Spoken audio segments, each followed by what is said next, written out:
Alright, we can get started. Today we are continuing the Ecclesiastes lesson from Monday. Um, so yeah. Father God, thank you so much for waking us up this morning. Thank you for bringing us together. Thank you for loving us. Thank you for pouring into us. Thank you for guiding us with your word. I pray that you bring us clarity and understanding today. New thoughts, new perspectives, a new way of thinking about things, and overall happiness and peace with you, your plans, and your word. In Jesus' name I pray. Amen. So y'all know at any time, of course, if you have anything to say, you can always raise your hand, and then you will have the floor. So like I said, I'm just going to pick up from where we left off. Let me share my screen. But Monday we had like a lot of younger people. Like we had like 2 guys on there. It was a really good session. So like I said before, just continue to share out this call, this community. I do want to get more guys on here as well. Okay.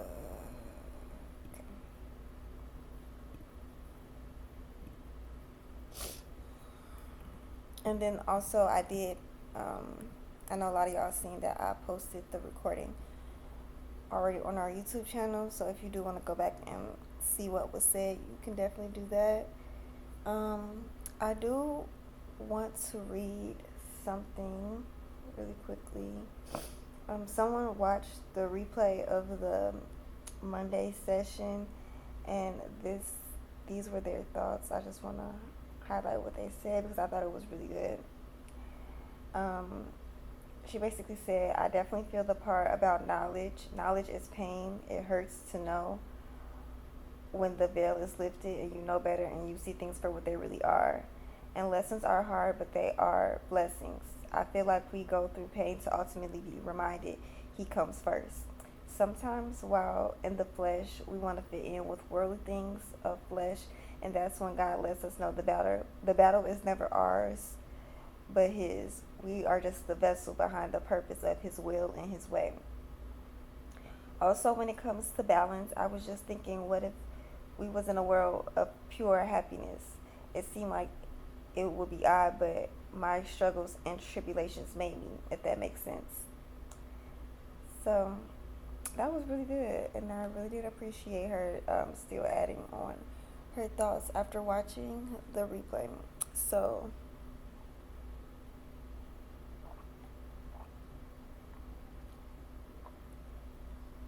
with that being said, let's pick up where we left off. So we briefly talked about life seasons and finding balance. I'm just going to read this slide.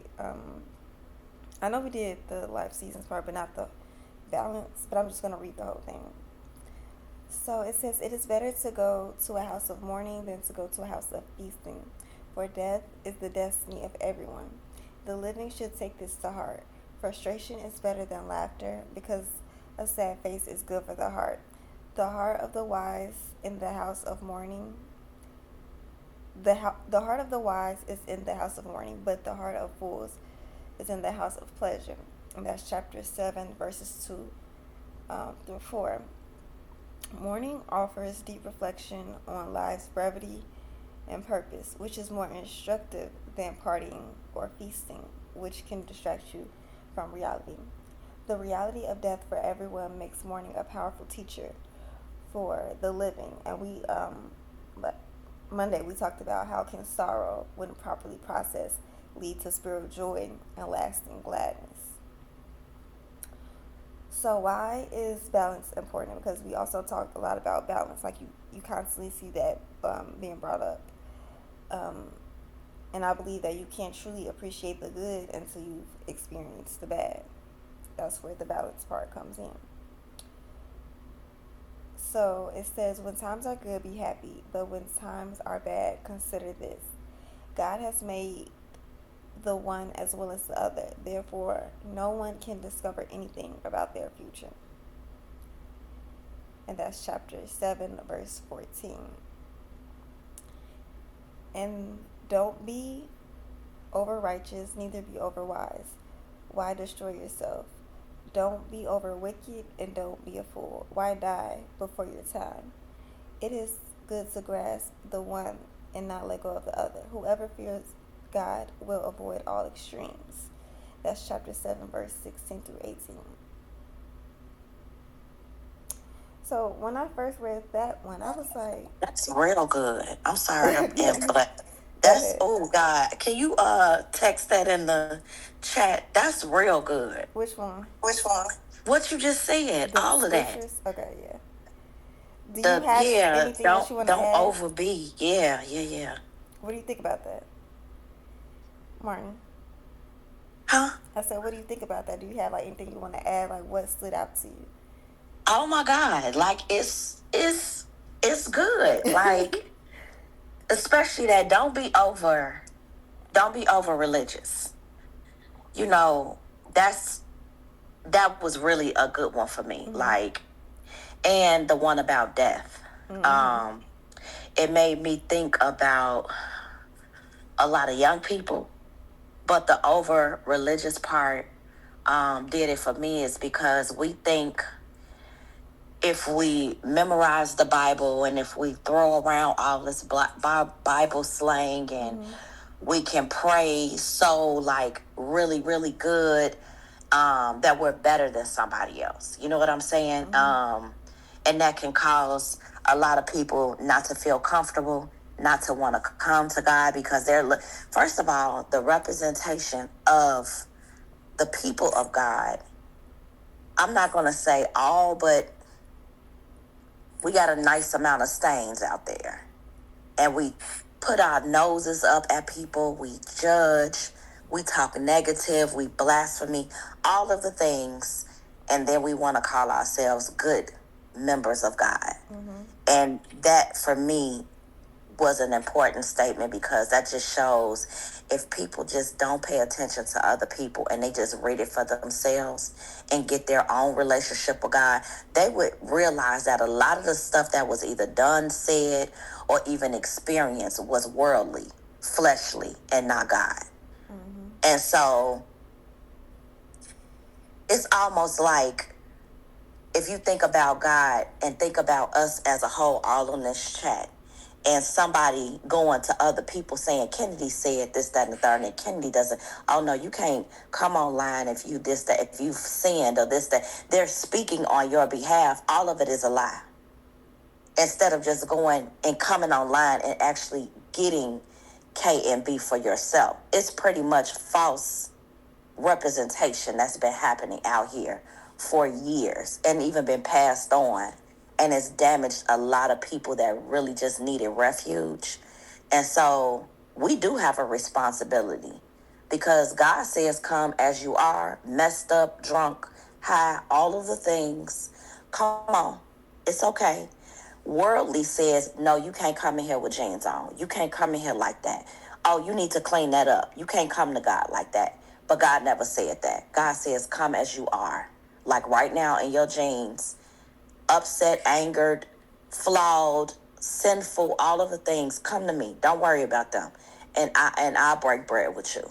And I feel like if we showed that more than we show, I know I can memorize scripture from you memorizing it and you being about the scripture. That's the scary part. The fact that you memorized it and you're still not walking it is a thing. That's a big problem.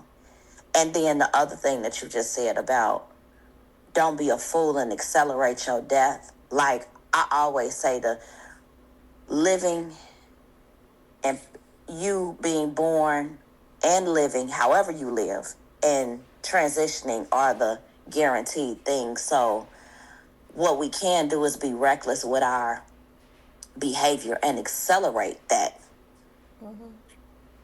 You know what's already to come. I believe that. I believe that a lot of young people, when you say, well, if it was a God, why did this happen? Well, you can't just run out in 9094 expressway and expect not to get harmed. Like, you accept because of free will. Like, and I think the pretentiousness of what we think about God, we think we don't want to acknowledge him. Then we don't understand him. Then when we do foolish things like, I'm gonna jump off this bridge, I expect for this invisible hand to catch me and put me down on the ground to show me that you're real. That's not how that works. Mm-hmm. And I think we have to just be fair as well. Like, it's a two thing. Like, okay, if you real, God, then why did you let this happen? Well, sometimes we put ourselves in situations to accelerate the moment that is already happening. And we have to realize it makes sense. Don't put yourself in unforeseen situations. Don't accelerate your moment. Don't put yourself in situations that can cause you to transition earlier than when you're supposed to. Mm-hmm. And I really, truly believe that. And even with, the things that I have experienced, you cannot blame God for your fleshly and worldly thoughts, actions, and moves, and then get mad at God when he doesn't do what you expect for him to do. That's unfair. Yeah. So, sorry that I went on tangent, but that just struck a nerve for me. So I really want those scriptures because it was so simple. We complicate God so much. And he said what he said. He don't need you to add no extra sauce on it. Yeah. That's why he says, bring them to me based off of you. Just bring them to me and I got the rest. Go ahead. Move out the way. I got the rest. And I think if we do that, our results will get so much better. Yeah, I agree with everything you said, and that's why I really wanted you to elaborate, because you pretty much said what I was thinking. Like, for the over righteous part, because when I first read that, I'm like, what you mean don't be over righteous? Like, you want people to, do right and be right, but it was deeper than that. Like you said, like, there are people, like the over righteous people, those are the judgmental people. Like, you can't think that you're better than someone else when you're going through your walk with God, because you too were at a place where things didn't look how they look now for you. So, everybody sins, everybody has their thing. We're not going to make excuses for it, that, no, but at the same time, it is a journey, it is a walk. So, and I was thinking that, like, that's just crazy for them to say in the Bible, but it's true. Like, and then when you are over righteous, you're kind of like, I wrote this in my Bible because it was broken down really well, but it was basically just saying that, like, you're blocking yourself from even growing further because you think you know everything, or you think you're so holy that there's nothing new for you to learn. So it was something like that, but I felt like that part was really good as well. And and then, yeah, about the other part you said, don't be a fool. Why die before your time? That's something that we always talk about in Bible study. I feel like that is good as well. And then I talk about this on, well, actually, I'm going to just wait because I don't want to jump ahead. But yes, that was all very good. Does anybody else have anything they want to add before I continue? Okay, good morning, Divine. So here at the bottom, I just listed that the wise find lessons in sorrow. That's what we talked about, life seasons. Do not romanticize the past. It shows discontent with God's timing.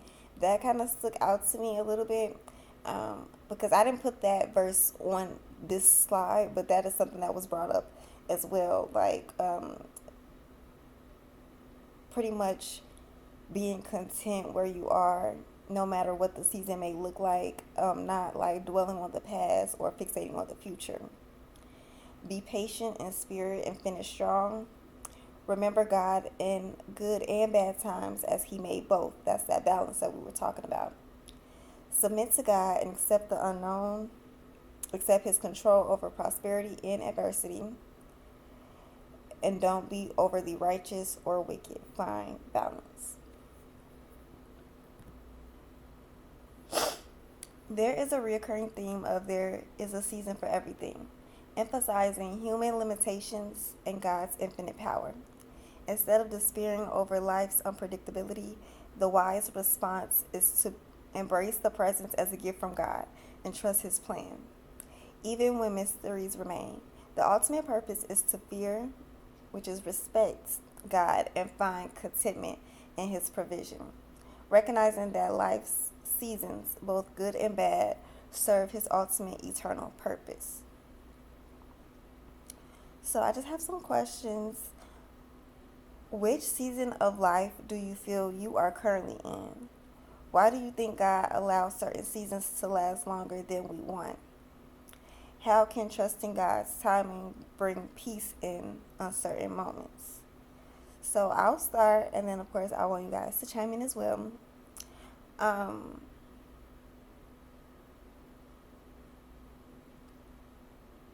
right now, I don't know. I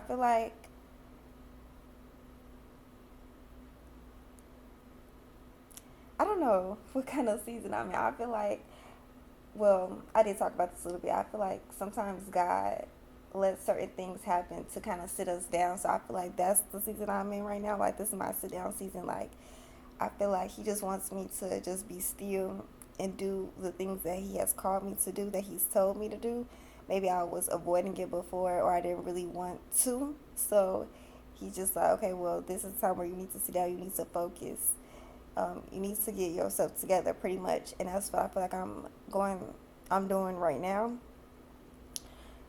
Um, I feel like He allows us to go through certain things, kind of like the message that I said previously before, when she was like, she feels like her tribulations made her, in a way. Like, if everything was so peaceful, she wouldn't be the person that she is today. And I feel that too. I feel like things happen to kind of mold you into the person that you are supposed to be. Um, and then something that I always think about is, have y'all heard about like the refining of silver, like that process? So every time I think about, is it silver or gold? It's something where it's like you have to sit it over the fire, but you can't just like, you have to literally hold it there. Like, you can't leave it. You gotta watch it, and it takes a long time, but you have to watch it and hold it over the fire, because when it's time to take it off, you have to take it off at that instant. So that was kind of like God, like they were trying to connect that to God. Like, God holds us over the fire to refine us, to make us who we are supposed to be. But he never just sits us there and walks away or leave us. He has to hold us there. He has to watch us carefully. And when our time is up, when we have, grown into who He's called us to be, that's when He removes us. So that's why I think that He also allows certain seasons to last longer, because like we not ready. We still got some things to learn. There's a time and a place for everything, and I feel like at the right time, you know, you'll get your desires, or you get your blessings, or whatever the case may be. But there's still, even in the hard times, I feel like there's still like blessings, if that makes sense. Like, I don't know, but yeah, that's how I feel. I don't know. My thoughts are kind of going everywhere. Who wants to? Oh, go I ahead. feel like, sorry. Go ahead, Marty. Listen, I missed last week, so I was ready. Okay. Okay. I feel like, I don't know if anybody else can feel this, but based off of, I feel like, not a disobedient phase, but it's like,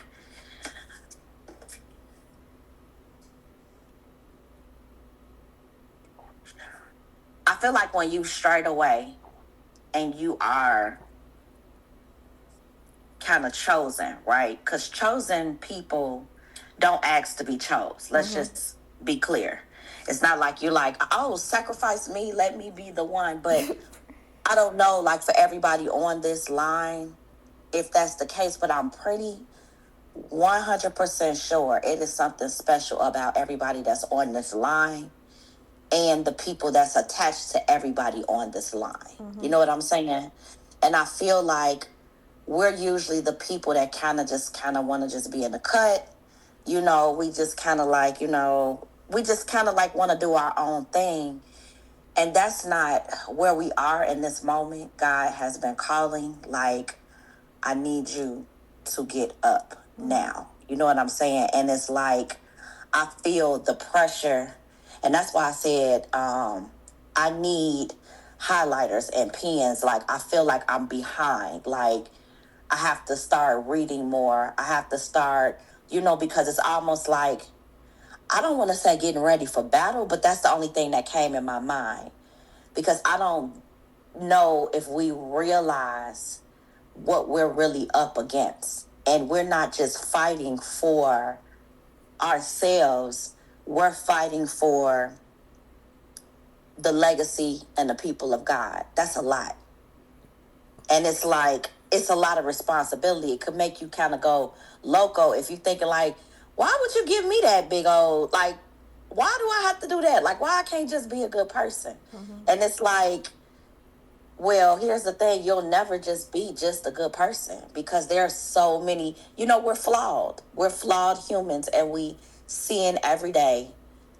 Maybe not in the morning, but maybe with a thought or whatever. So I feel like I'm in a real refinery space where it's causing for me to get, like, I think another thing is like knowing your people.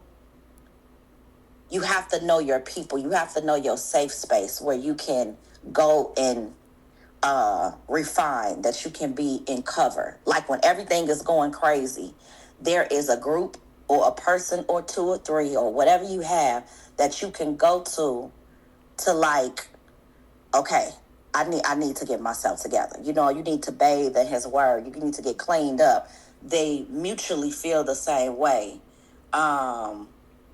And I feel like within this, I know my people. You know what I'm saying? Where we're yoked. You know what I'm saying? Like, and I think that's a blessing, because a lot of people don't know their people, and they might not have their people yet. But that's what he's saying. Like, I need you to go and find, like, you can't do it on your own. You have to, like, huddle with like-minded. And, as the scripture says, what is it? One can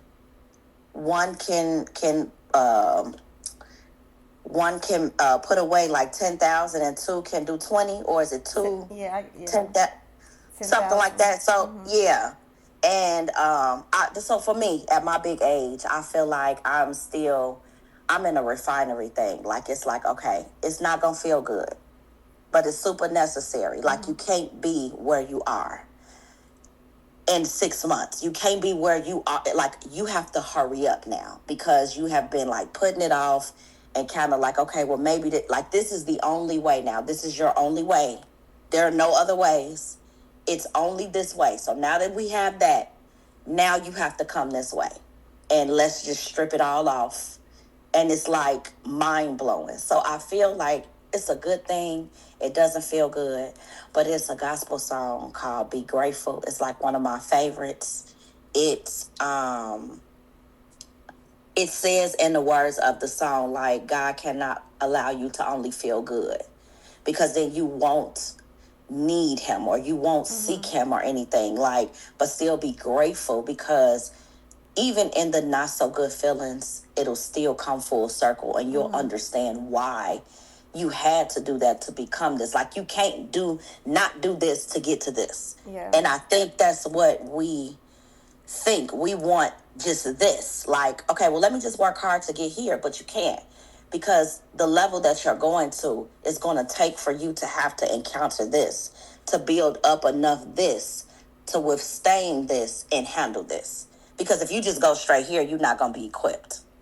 So it's us being equipped, refining. You can't fake it. You either got to know about me, believe me, or you don't. So no lukewarm, hot or cold. That's what I feel like I know is going on with me. Yeah, that's what I was kind of trying to say when I would say, like, it's blessings in the refining, or in the tribulations. But go ahead, Mom.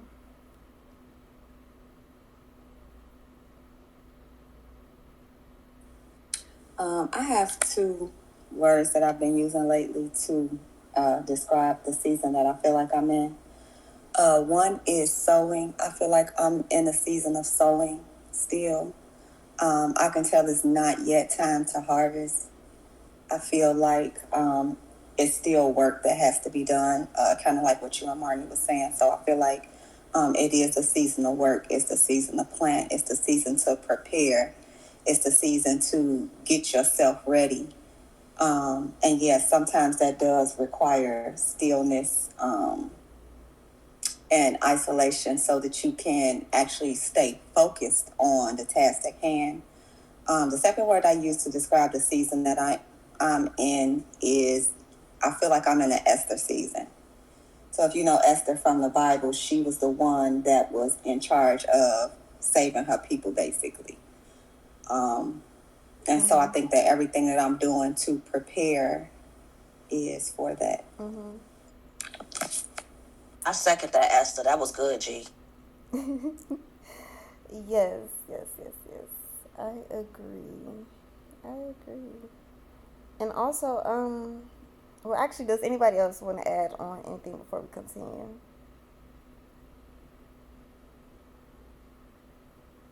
All right.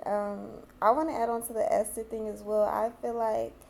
Um, I feel that too, and I feel like my problem, like I don't know if this is a problem, or maybe it is, but I feel like I just be wanting to help everybody and save everybody. It's like, well, first you can't pour from an empty cup, so I definitely have to like focus on myself first or pour into me first.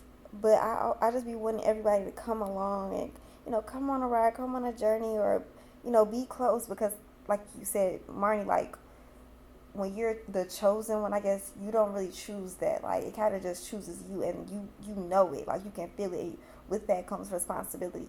So like I know I have responsibilities to kind of like help everyone, or that's how I feel. Like I'm supposed to be the one that's like helping or putting people on or whatever the case may be. But sometimes I don't really think it's overwhelming. I just feel like there's a line that needs to be drawn because at the same time you can't help everyone. Like some people don't want to be helped. Like some people are just so stuck in their ways, or they're so comfortable, or they're too afraid to even like take a leap.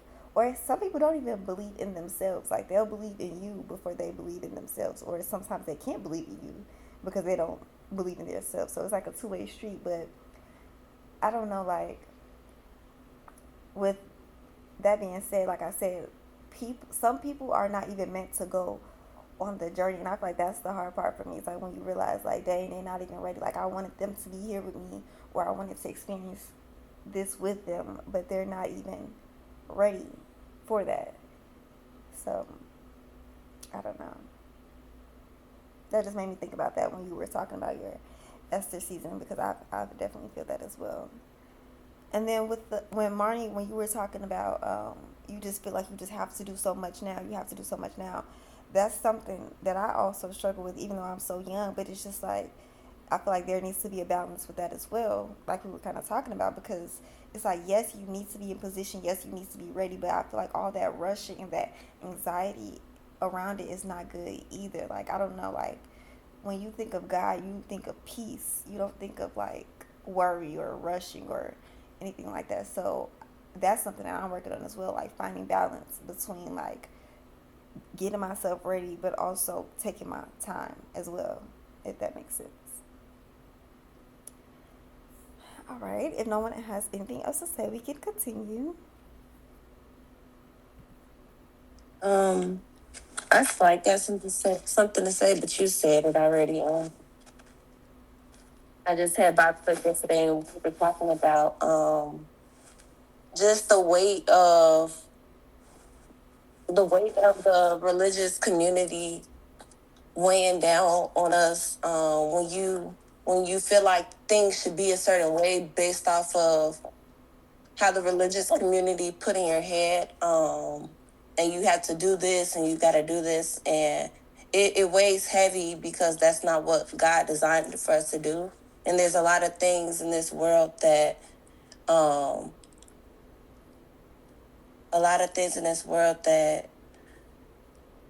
made that we had to relearn from actually getting to know who God truly is.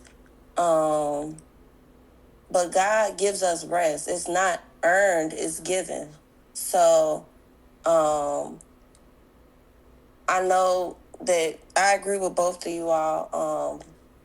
Well, everything that everybody said on the season, and just I'm also in a waiting season and a preparing season for many things.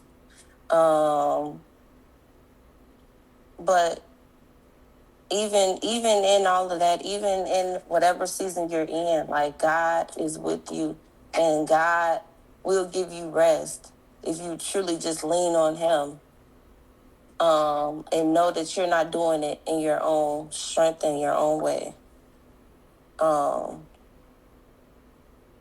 Like, sometimes we try to carry too much, and we feel like we should be doing certain things because we said in our head that this is our duty to do it, and we have to do all of this, and we have to complete all of this by this time. But God never said that. It's like we know who we are, but God never said that you're supposed to carry all of that and do all of that in that time. And sometimes we put certain expectations on ourselves that God never even told us to do at that time. So I guess it's just important to just seek God and allow God to guide you on each step so that you're not taking on so much and overwhelming yourself. Mm-hmm. So that just takes a lot of wisdom and discernment to know what exactly to do and when to do it. Yeah. Yes, that is true. I definitely agree. All right, thank you to everyone who shared.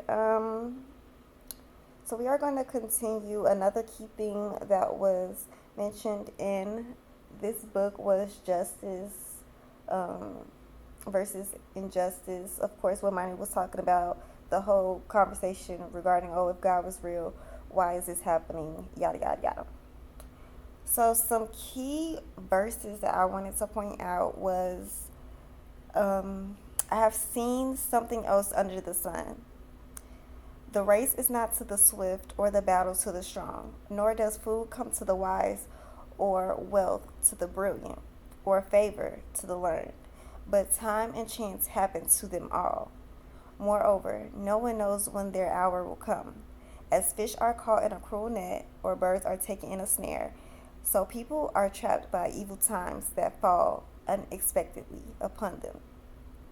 So, what does this mean? The fastest does not always win, the strongest isn't always victorious, and the wisest or richest don't always prosper.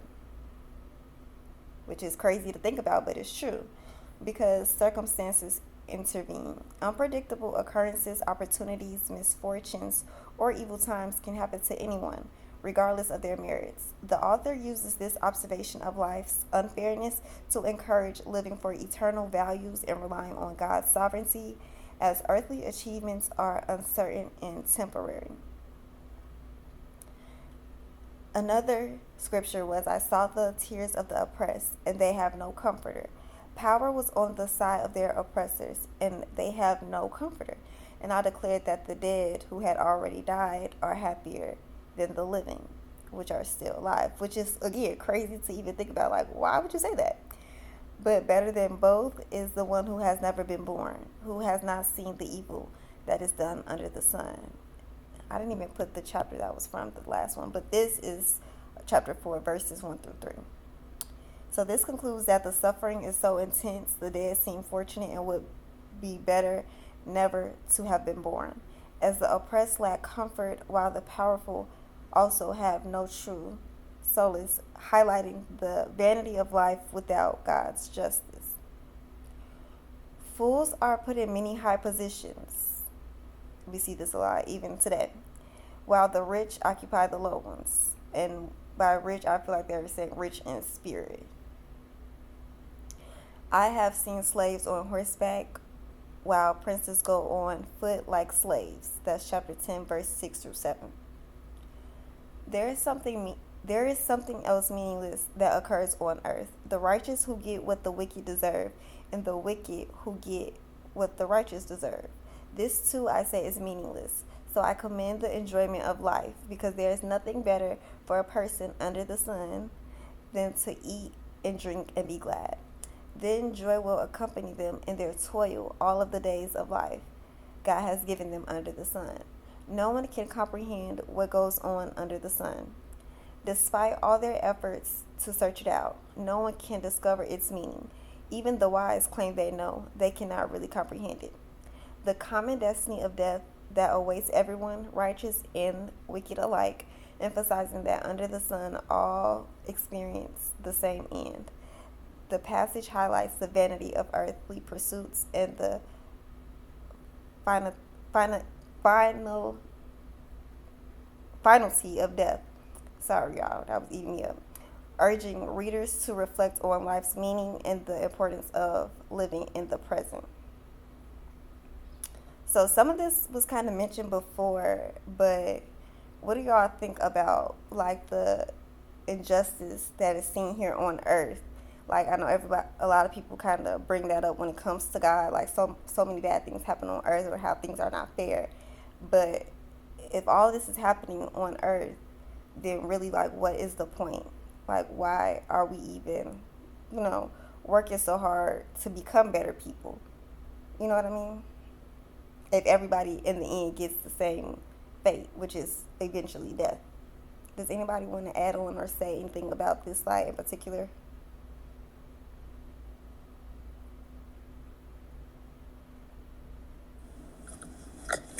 Can you repeat the last part of your question? You said since everybody is what? Well, basically, the author, he was basically saying everyone has the same end, which is death eventually. You know what I mean? And sometimes it feels like the wicked kind of enjoys life more than the people who are trying to do better for themselves, which we kind of did talk about this previously before. But if that is the case, then, like, what is the meaning of all this? Well, I think that, first of all of us ain't going to the same place. So it depends on what you're doing while you're here. It's going to depend on where you're going. To me, that's the whole point of it. Also, we are here on a specific assignment for a specific purpose. And it does have an eternal effect. Mm-hmm. It definitely means something what you do with your time while you're here.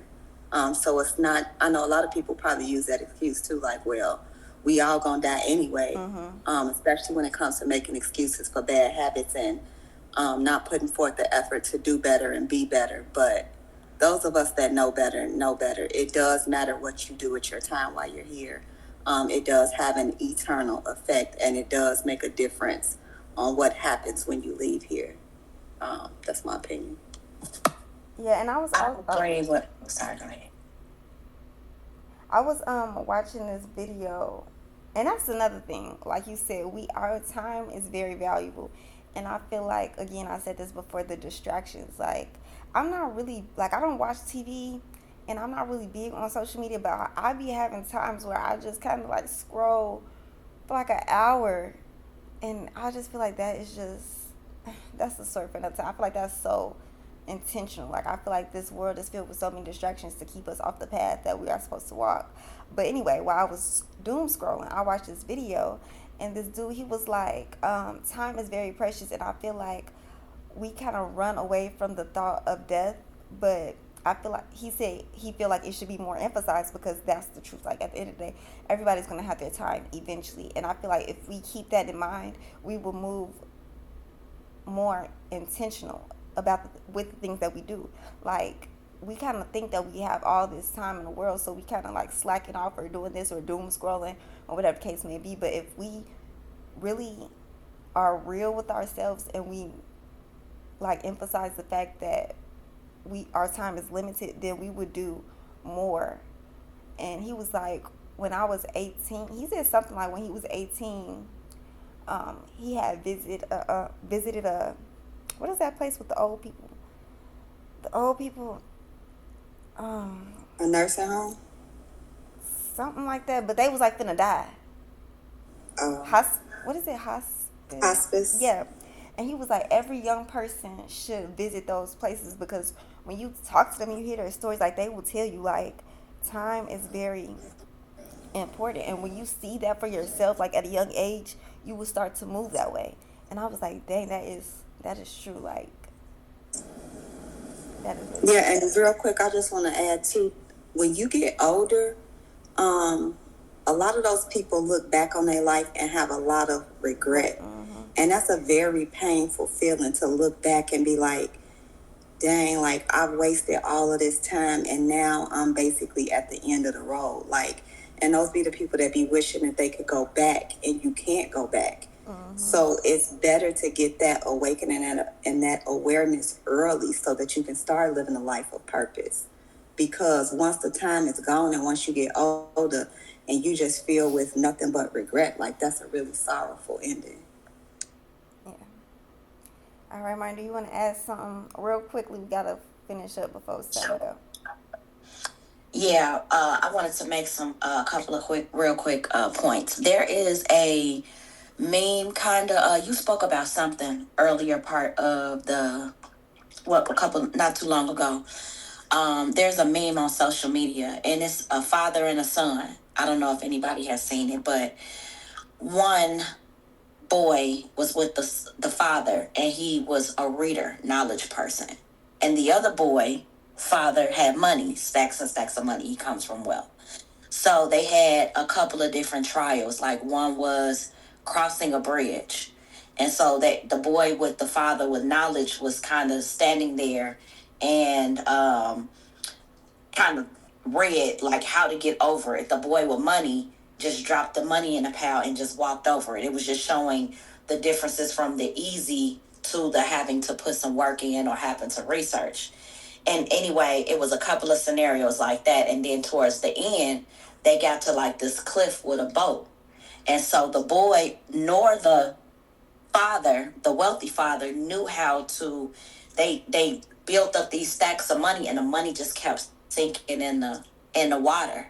And so they was looking like, well, what do we do? So the boy with the father that had the knowledge read a book, and the boy went and got a paddle and came back to row the boat. You know what I mean? Like it just was showing that your money, I think you was saying like, people, um, sometimes people kind of, it can look like they're living better. You know what I'm saying? Because I have money, so I'm better, but it's just certain places and certain things that is going to take more than your money to sustain to get to. And just because you have money, that doesn't mean that you have the peace of God. It's something different.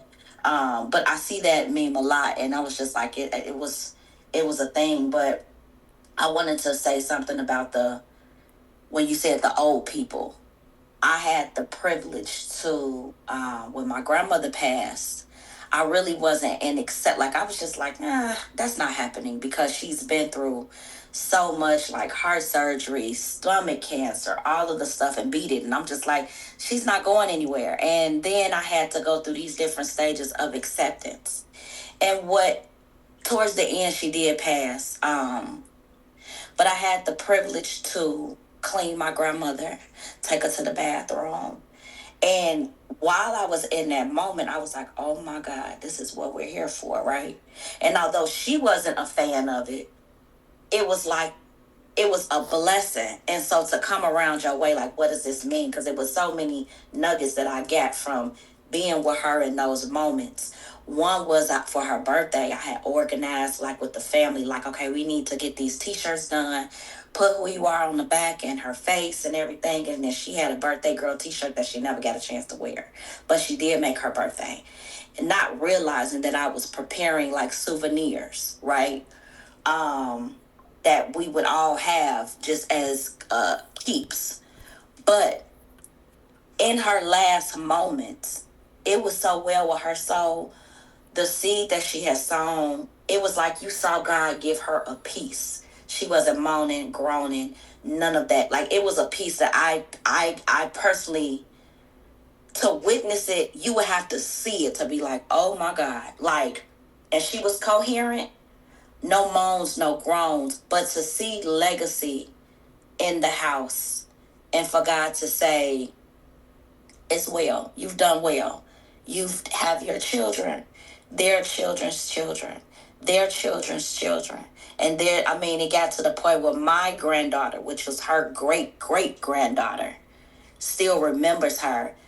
That is abundance, that is wealth, and that is legacy, and that is God. And that is so many things. Like, that was just a powerful moment. And although I didn't want that, her job was overdone. You know what I mean? You can see the like you said, the moans and groans and the regrets, and then you can see the peace of God. It's unexplainable, and it just fills the room. Like, oh my God, like, this is real. Like, if you want to go, like, man, just that is the time to, that is the way. Like, it just was a really beautiful, unfortunate for me, because I was really close to my grandmother moment, but I was happy that she was welcomed, and that she was at a peace that this world had nothing to do with. It was definitely between her and the obedience of God. That's all I want to say.